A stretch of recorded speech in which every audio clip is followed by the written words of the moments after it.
Hey guys, it's Michelle from God's Little Acre. So I wanted to show you guys something really interesting, and I am filming this on purpose in whatever this, what do you call it when it's up and down? Because I know a lot of you guys, oh, turn the camera sideways.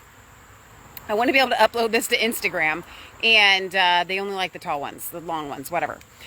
So, as you guys know here, many of you know, and some of you may not, at God's Little Acre, we raise pigs and chickens and honeybees. We've actually just cleared out 2 of our large gardens. You may have recognized these gardens as having been full the other day. I actually left, let me see if I can turn the camera around here. I left this little, I was trimming this awesome butterfly bush, and I'm gonna cut it all the way down. We do that every year, but there were some scragglers that had some flowers still left on them, so I left some of the weirder branches there until they're finished flowering, because it is a time of season where the bees don't have a lot of food. And yes, we have goldenrod, which is just about one of the most prolific things. I don't know how much longer we're going to be in goldenrod season, but anyway, my bees need some food. So let me turn the camera back around here.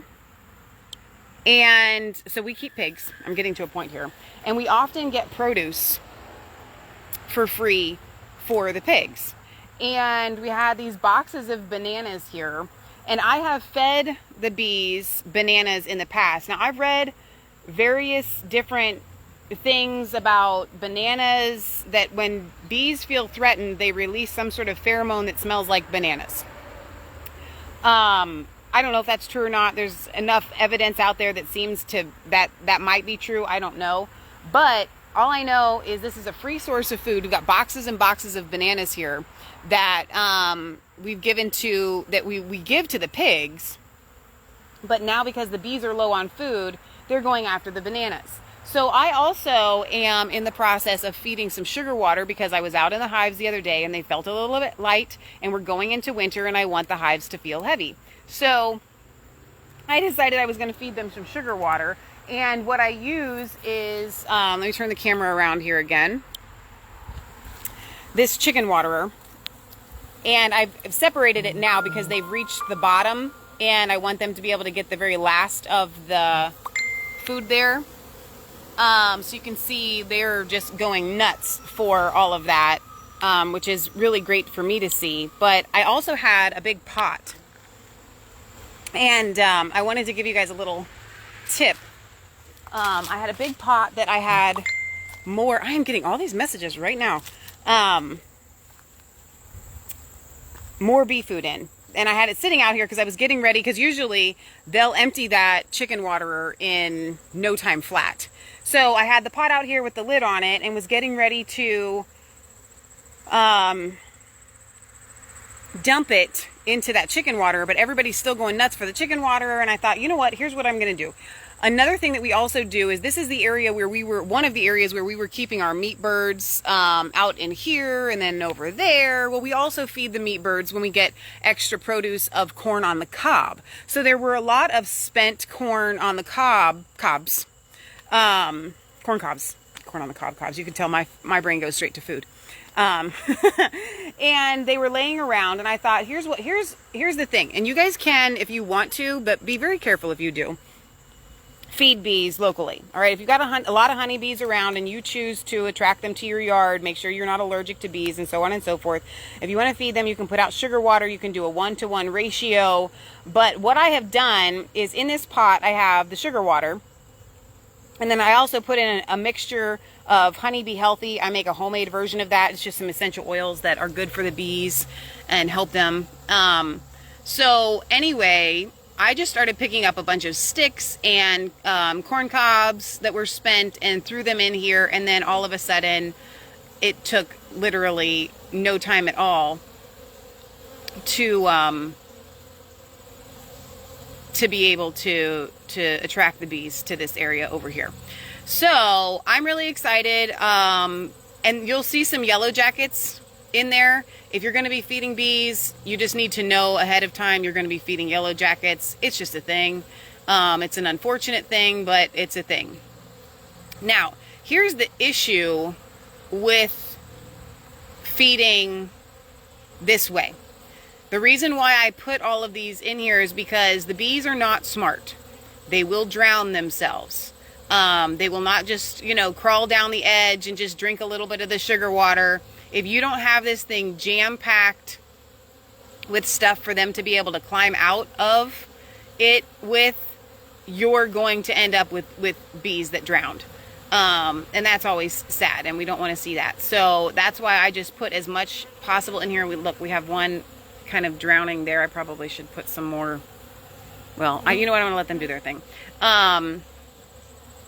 It is what it is, I guess, is the name of the game with feeding bees. You're going to end up with some loss. You just want to minimize that loss because the gain of what they get far outweighs the few that do end up drowning in the process, which, like I said, is unfortunate.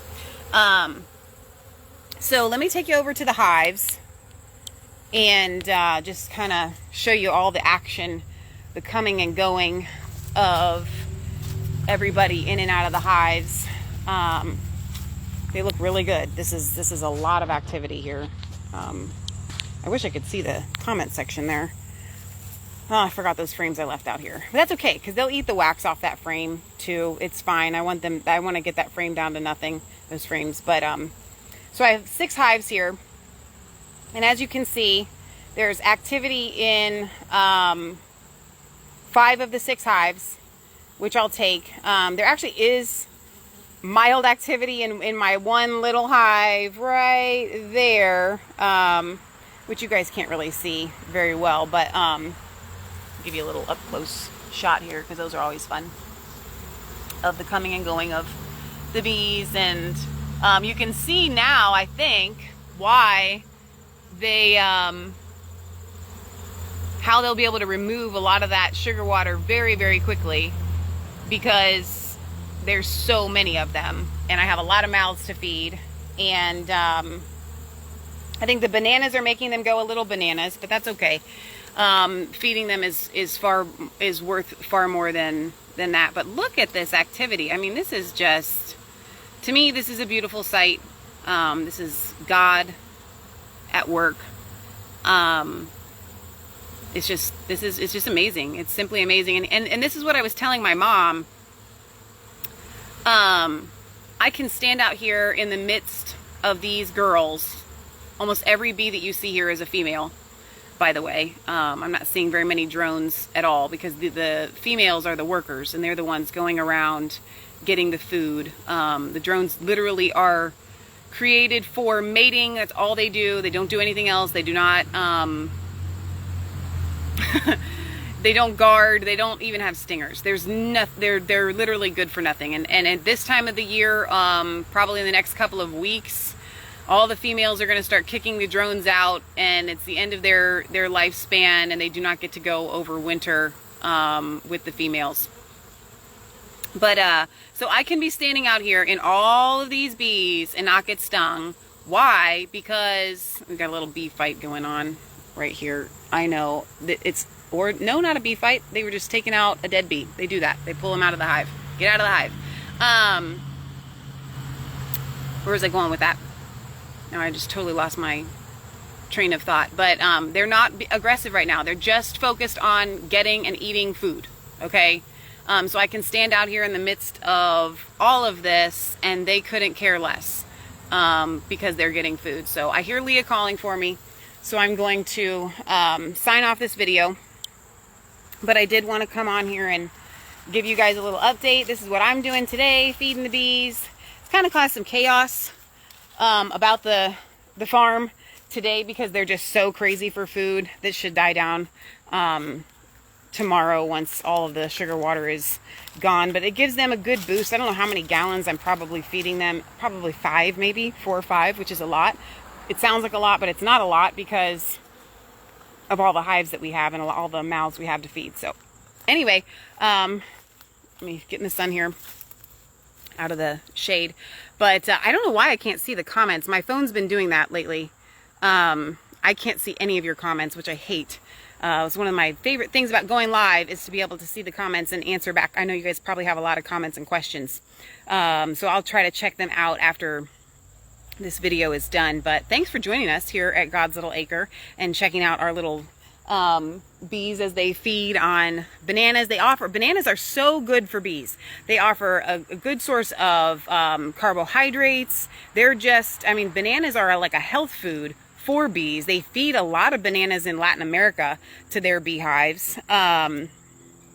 So it's just not something that we do up here in the United States, but I've got free bananas and my bees are loving it. So, anyway, you guys can't, I don't know if you guys can see this. Let me turn the camera around. But to me, sometimes I stand out here and I can see the flight pattern. Can you see them flying all around these little specks? Those are the bees. So today everybody's kind of staying inside from God's Little Acre because I have caused, quite the frenzy by doing all of the feeding and the bananas and stuff like that. But it's a good day for me as a beekeeper to know that they're getting the stores and the food and the nutrients that they need to go into winter, so that we have solid hives coming out of winter. And hopefully I'll have some time to do some videos coming up as I pack them in for the winter. I usually do insulate, and last year I tried something new that I wasn't happy with. They call it quilt boxing.